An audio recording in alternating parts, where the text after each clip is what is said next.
Kepala Desa Kepongpongan, Talun, Kabupaten Cirebon, Wawan Setiawan mengungkapkan Pegi Setiawan alias Perong tidak dikenal oleh warga.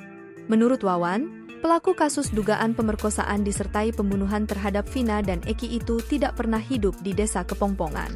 Nah, sementara Pegi tersebut tidak dikenal oleh masyarakat karena yang bersangkutan itu tidak pernah hidup di Desa Kepongpongan.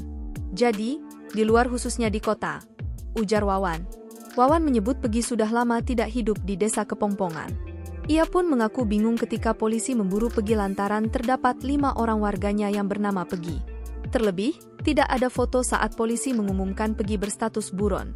Sudah lama, tidak tinggal di Desa Kepongpongan, makanya kami juga agak bingung nyari nama Pegi Setiawan itu istilahnya banyak nama di Kepongpongan, sementara ada 5. Sedangkan Pegi yang kemarin dibawa pihak kepolisian itu kehidupannya di kota, kata dia. Kota yang dimaksud Wawan adalah Pelandakan Majasem. Kata dia, Pegi tidak bergaul dengan pemuda Desa Kepongpongan.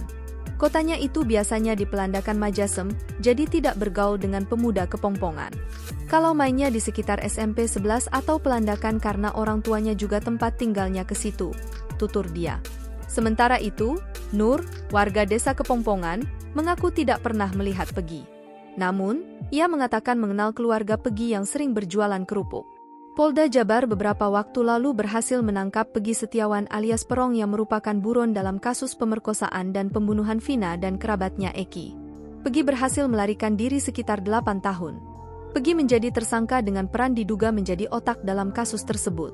Ia disebut sempat mengubah nama saat bekerja sebagai kuli bangunan di Bandung. Polisi pun telah menggeledah rumah Perong di Cirebon. Tim penyidik menyita sejumlah barang saat menggeledah kediamannya. Namun, polisi tidak menyampaikan barang dimaksud. Selanjutnya, polisi masih mengejar 2 buron lain dalam kasus ini yakni Andi dan Dani.